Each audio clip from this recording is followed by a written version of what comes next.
बिस्मिल्लाहिर्रहमानिर्रहीम नहमदुहु व नसल्ली अला रसूलिहिल करीम अम्मा बाद। अस्सलाम वालेकुम नाज़रीन, मैं अब्दुल वक़ार। जैसा कि आप जानते हैं, हम बात कर रहे हैं तस्हील बहिश्त ज़बर की। इसमें हमारा 8वां चैप्टर किताब सलाह चल रहा है। हमारे इसमें 17 सेशन हो चुके हैं, आज 18वां सेशन है।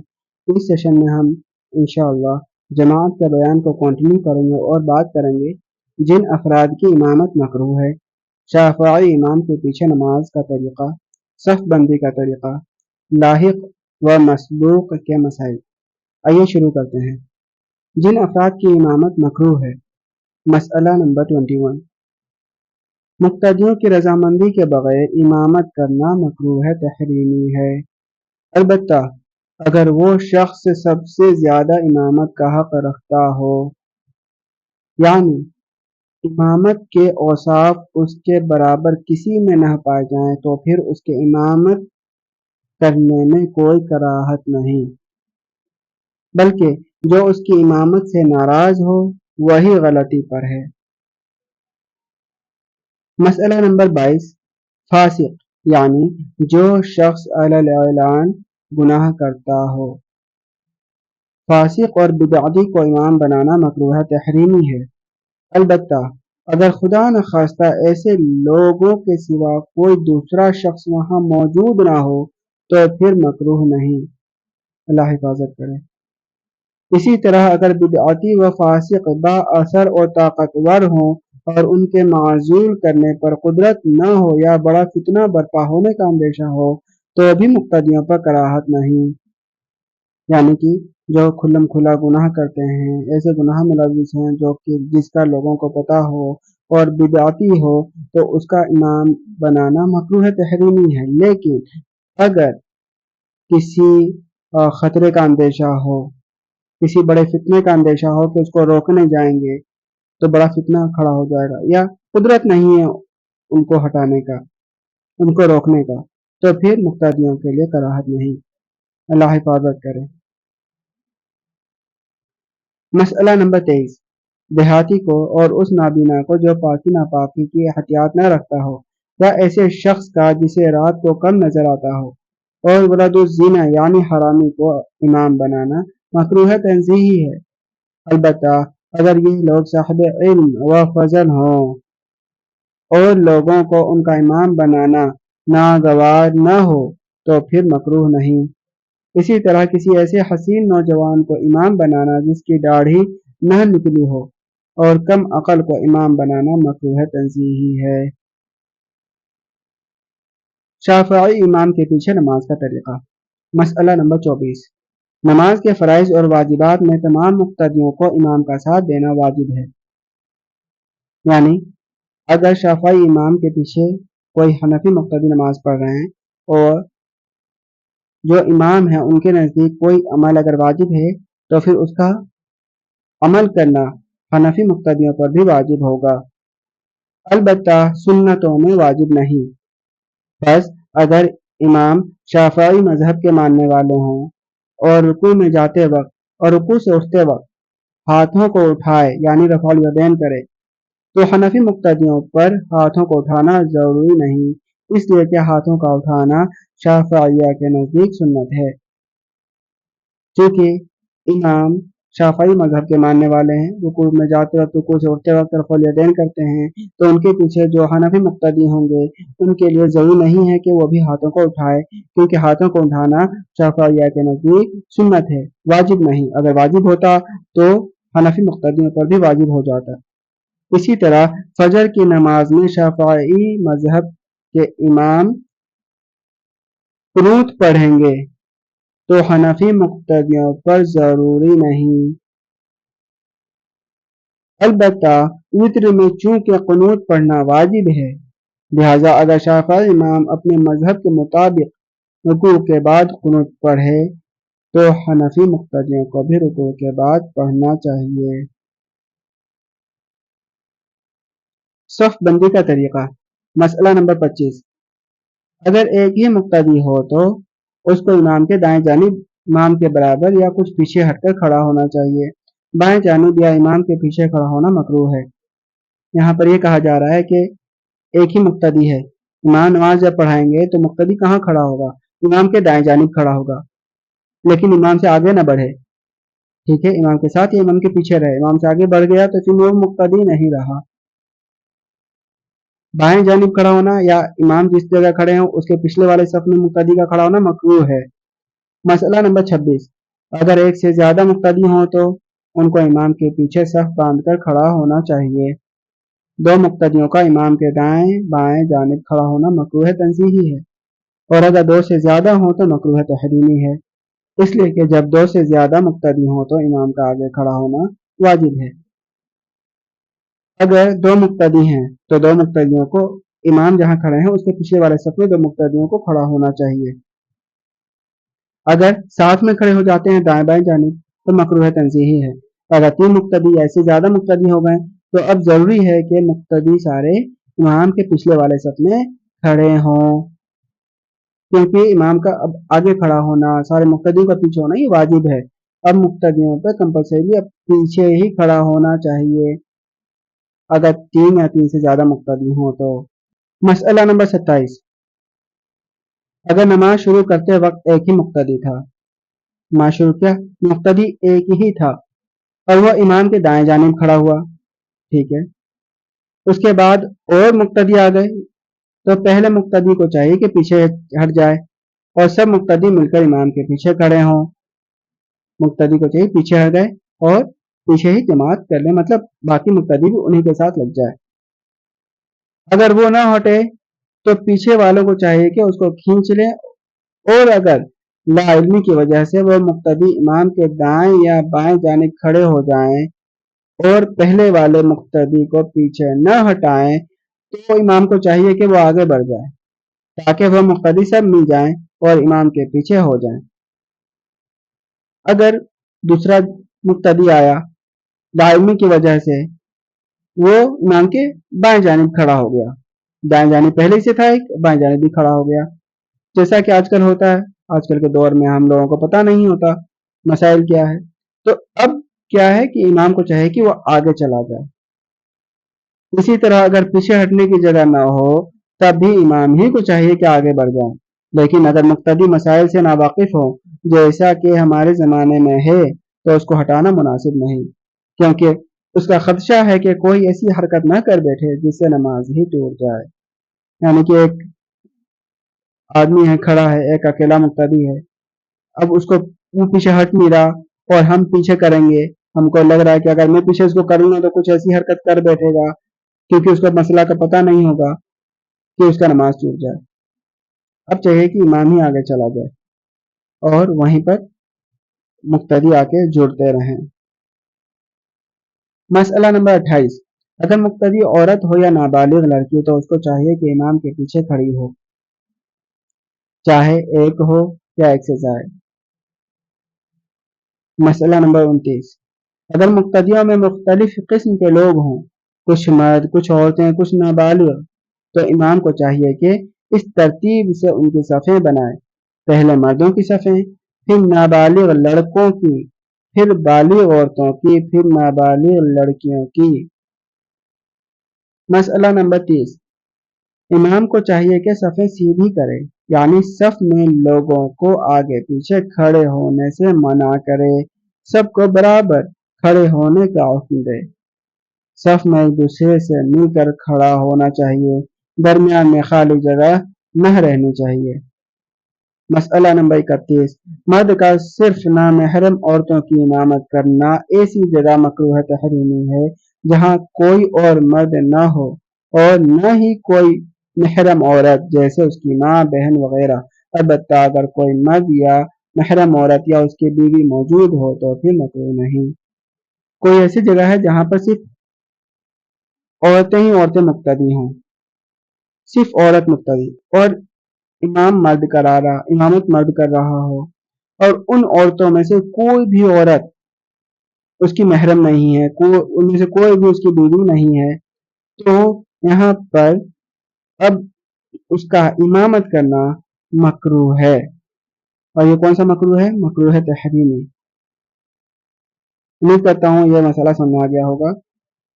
सारी औरतें अगर इमामत की गैर महरम है, उसमें से कोई बीवी भी नहीं है, तो उसका इमामत करना मकरूह है, तहरीमी है।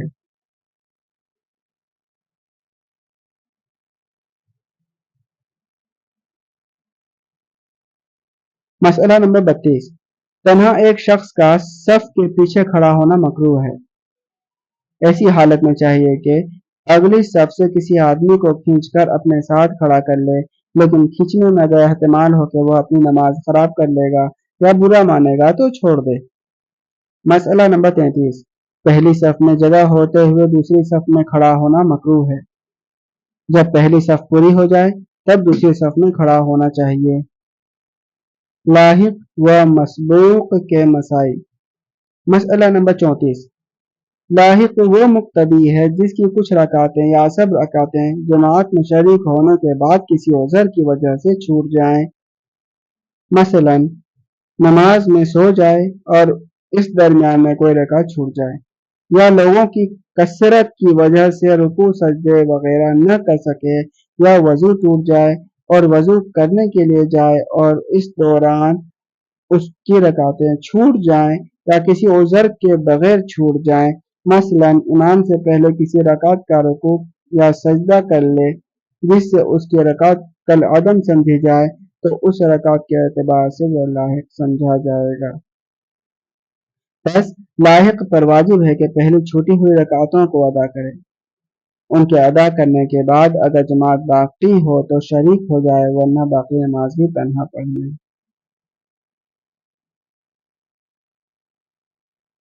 मसला नंबर 35, लाहिक छूटी हुई रकातों में भी मुक्तदी समझा जाएगा।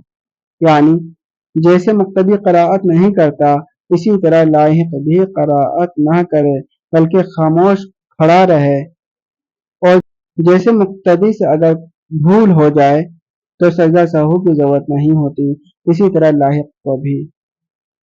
मसला नंबर 36, मसबूक यानी जो शख्स एक दो रकातें छूट जाने के बाद जमात में शामिल हो गया हो, उसको चाहिए कि पहले इमाम के साथ शरीक होकर जितनी नमाज बाकी हो जमात से अदा करे। इमाम की नमाज खत्म हो जाने के बाद खड़ा हो जाए और अपनी रह जाने वाली रकातों को अदा करे। मसला नंबर 37, मसबूक को अपनी छूटी हुई रकातें मुनफरिद की तरह क़िराअत के साथ अदा करना चाहिए, और अगर इन रकातों में कोई सहू हो जाए तो उसके लिए सजदा सहू भी करना ज़रूरी है। मसला नंबर 38, मसबूक को अपनी छूटी हुई रकातें इस तरतीब से अदा करनी चाहिए कि पहली क़राअत वाली रकातें अदा करे, फिर वह रकातें अदा करे जिनमें क़राअत वाजिब नहीं, और जो रकातें इमाम के साथ पढ़ चुका है उनके हिसाब से कायदा करे। यानी उन रकातों के हिसाब से जो दूसरी हो उसमें पहला कायदा करे, और जो तीसरी रकात हो और नमाज 3 रकात वाली हो तो उसमें आखिरी कायदा करे। मिसाल, ज़ोहर की नमाज में 3 रकात हो जाने के बाद कोई शख्स शरीक हुआ, उसको चाहिए कि इमाम के सलाम फेर देने के बाद खड़ा हो जाए और छूटी हुई 3 रकातें इस तरतीब से अदा करे कि पहली रकात में सूरह फातिहा के साथ सूरत मिलाकर रुकू सजदा करके फिर पहला कायदा करे, इसलिए कि यह रकात उस रकात के हिसाब से जो उसे इमाम के साथ मिली है दूसरी है। फिर दूसरी रकात में भी सूरह फातिहा के साथ सूरत मिलाकर उसके बाद कायदा न करे, इसलिए कि यह रकात उस मिली हुई रकात के हिसाब से तीसरी है। फिर तीसरी रकात में सूरह फातिहा के साथ दूसरी सूरत न मिलाए, क्योंकि यह रकात क़िराअत की न थी, और उसमें कायदा करे कि यह कायदा अखीरा है।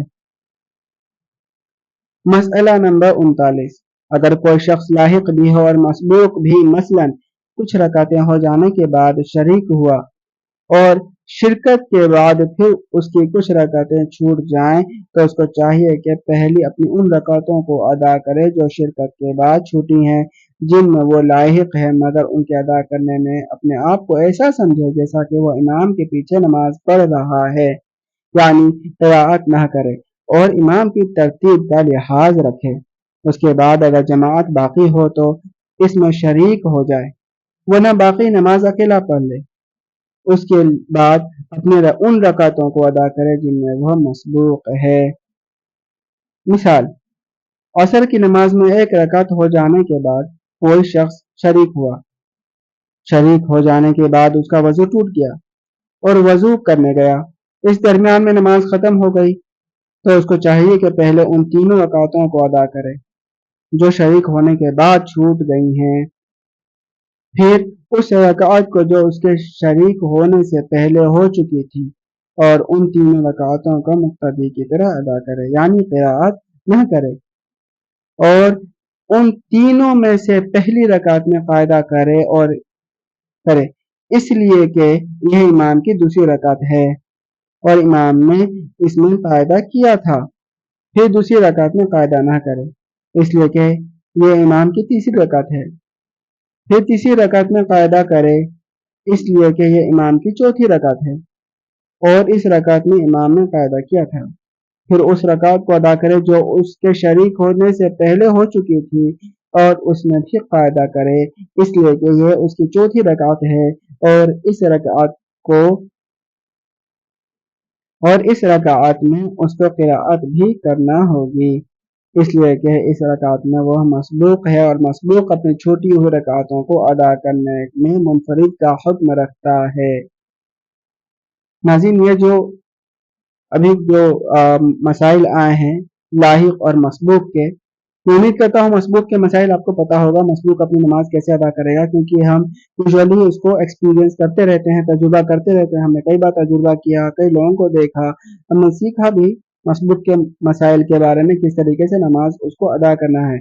मसबूक उसको कहते हैं कि जिसकी एक दो रकात छूट जाए, दूसरी रकात में या तीसरी रकात में या चौथी रकात में वो इमाम के साथ शामिल हो जाए। पहले की कुछ रकातें छूट जाती हैं, जब इमाम सलाम फेरते हैं तो मसबूक जो है, जिसकी नमाज छूटी हुई होती है, कुछ रकातें छूटी होती हैं, वो सलाम नहीं फेरता, वो अल्लाह अकबर कह के खड़ा हो जाता है और अपनी छूटी हुई नमाजों को अदा करता है। उम्मीद करता हूँ कि ये मसाइल आपको पता होगा कि किस तरीके से वो नमाज अदा करेगा। उम्मीद करता हूँ। फिर भी मिसाल के तौर पे एक मिसाल यहाँ पर जोहर की दी गई थी, मैं मगरिब की देता हूँ इंशाअल्लाह। जैसे मगरिब की नमाज में 2 रकात छूट गया, किसी ने कोई आया और उसको तीसरी रकात मिली, यानी कि जो दूसरा रकात का जो रुकू है, रुकू के बाद उसने शामिल किया और तीसरी रकात के रुकू तक उसने पकड़ लिया नमाज, तो तीसरा रकात उसको मिल गया। अब जब इमाम सलाम फेरेंगे तो वो अल्लाह अकबर कहकर खड़ा हो जाएगा। अब वो जब खड़ा हुआ है तो क़याम जो करेगा वो छूटी हुई रकातों, यानी कि उसमें क़िराअत की गई थी कि नहीं की गई थी सूरह की, सूरह फातिहा के बाद किसी सूरह की क़िराअत की गई थी कि नहीं की गई थी, उसके एतबार से क़याम करेगा। और जो तशहुद में वो जाएगा, तशहुद में वो इस एतबार से जाएगा कि उसने कितनी रकात पढ़ ली है, इस एतबार से जाएगा। तो जब वो खड़ा हुआ इमाम के सलाम फेरने के बाद, तो वो पहली रकात अदा कर रहा है, तो क़याम पहली रकात का है। तो अलहम्द शरीफ के बाद वो सूरा भी पढ़ेगा, रुकू सजदा के बाद वो बैठेगा भी तशहुद में अत्तहियात के लिए। क्यों? क्योंकि उसके लिए वो दूसरी रकात है। अब वो खड़ा हो जाएगा अल्लाहु अकबर कहकर अत्तहियात के बाद, अलहम्द शरीफ पढ़ेगा, अलहम्द शरीफ के बाद सूरह भी पढ़ेगा, क्योंकि ये छूटी हुई रकातों में से दूसरी रकात है क़याम वाला, जिसमें उसने सूरह पढ़ना था, जिसमें इमाम साहब ने सूरह पढ़ा था और वो रकात उसने मिस कर दिया था। तो वो अलहम्द शरीफ के बाद सूरह भी पढ़ेगा, रुकू सजदा करने के बाद तशहुद में भी जाएगा, क्योंकि ये उसकी आखिरी रकात है, तशहुद में भी जाएगा। तो ये मसबूक के मसाइल थे। अब लाहिक कहते कैसे हैं, कोई नमाज में शामिल हो गया, नमाज में शामिल होने के बाद उसका नमाज टूट गया, नमाज टूट के कैसे, वजू टूटने की वजह से टूट सकता है या किसी और वजह से, सो गया वो, तो इस वजह से नमाज टूट गया। नमाज जब टूट जाएगा तो उसको करना क्या है, अगर लाहिक वाली नमाज उसको पढ़नी है तो वो क्या करेगा, वो चुपके से सबसे करीब वाले वजूगाह में जाएगा, जहाँ वजू बनाते हैं, वजू करेगा वहां से और चुपके से आएगा, किसी से बातचीत नहीं करनी। वो आएगा और अपनी जगह पे खड़ा हो जाएगा जहाँ वो खड़ा था। अगर वो जगह नहीं है अब ऑक्यूपाइड हो गया किसी और, तो तदी ने उसको ऑक्यूपाई कर लिया, तो जहाँ जगह मिल रहा है वहां खड़ा हो जाए और जिस पोजीशन पे उसका नमाज टूटा था उस पोजीशन से वो शुरू करे, पूरा पढ़ ले वो उस पोजीशन से। पढ़ते पढ़ते इमाम के साथ अगर मिल जाए तो मिल जाए, अगर इमाम ने पूरा कर लिया, पूरा पढ़ लिया तो वो भी पूरा पढ़ ले। और वो जब पढ़ेगा इस तरीके से पढ़ेगा कि वो इमाम के पीछे पढ़ रहा है। इमाम के पीछे पढ़ने का मतलब वो तिलावत नहीं करेगा, यानी कि लाहिक की नमाज में जो लाहिक अपनी नमाज अदा करेगा वो क्या करेगा, अपनी नमाज में लाहिक जब पढ़ेगा नमाज तो वो क़िराअत नहीं करेगा। मसबूक क़िराअत करता है, लाहिक क़िराअत नहीं करेगा। बस वो क़याम में खामोशी के साथ खड़ा रहेगा और अंदाज़न इतना देर खड़ा रहे जितना उसको लगे कि इतना देर इमाम खड़े थे। अगर वो सूरह पढ़ना चाहता है अल्हम्दु शरीफ तो मन में पढ़ ले, ज़बान को हरकत ना करे, यानी कि उसके जो अल्हम्दु अल्फाज हैं वो मन में तसव्वुर करता रहे और रुकू सजदे में जाए, इस तरीके से नमाज अदा करे। फिर भी इसमें कुछ अगर आपको कोई दिक्कत होगा तो जो मैंने बताया उसके बाद आप इन मसाइल को 3-4 बार पढ़ें, इंशाल्लाह समझ आ जाएगा। फिर भी कोई दिक्कत है तो आप कमेंट में पूछ सकते हैं, इंशाल्लाह जल्द से जल्द कोशिश की जाएगी जवाब देने की। तो नाज़रीन मिलते हैं अगले सेशन में। अस्सलाम वालेकुम रहमतुल्लाहि व बरकातहू। अल्हम्दुलिल्लाहि रब्बिल आलमीन।